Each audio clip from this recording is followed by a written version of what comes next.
Who was the Celestial Tiamut from the movie Eternals? Well, the MCU did tweak a little bit on what he was. Arishem the Judge told the Eternals that he was a new Celestial being born inside the Earth, and that he needed to feed off of the sentience and intelligence of humans to be ready to emerge into the wider universe.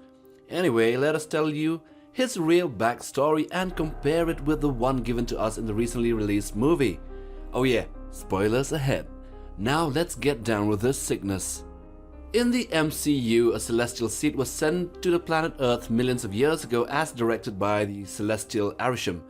The seed fell like a meteor into the Earth, burrowing deep into the core to rest. It would take a lot of energy from sentient lifeforms for it to grow, as with all celestial births, apparently. The rising celestial known as Tiamut would start to grow off of the energy of the primitive human race that inhabited its host planet. But the energy was insufficient to grow the celestial due to the species' primitive status. The planet was also infested with Deviants, which made the conditions worse. Arishem then dispatched 10 Eternals to Earth in order to exterminate the Deviants and assure humanity's evolution and therefore the birth of Tiamut. But is this really true, or just a piece of information given by Arishem to the Eternals in order to hide the true form and the true nature of a Celestial that even Galactus feared? Yes, it was. This was one of the few beings in the Marvel Universe that brought fear into Galactus' eyes. The same devourer of worlds, the one and only survivor of a previous universe. Imagine the power and the status Tiamut really had in order to make the World Eater feel fear. But this wasn't the case as was shown in the MCU, as it could have repercussions in the entire storytelling of the cinematic universe. This was a being that even the Watcher, the same one from the What If series, couldn't see him when he awoke. In the comics, Deviants were a dominant force on Earth, and Tiamut the Dreaming Celestial was ready to call the Horde, another collective of beings meant to harvest planets. However, Arishem cancelled that order and had many of the Deviants killed.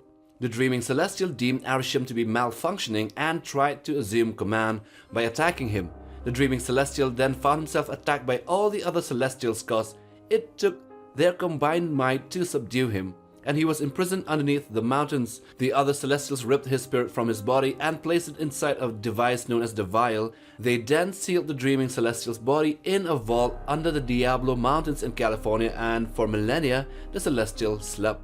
The Dreaming Celestial was one of the most powerful Celestials, one classified as Tiamut the Communicator, with the function of alerting the Fulcrum, a being who is essentially the creator god of the Marvel Universe.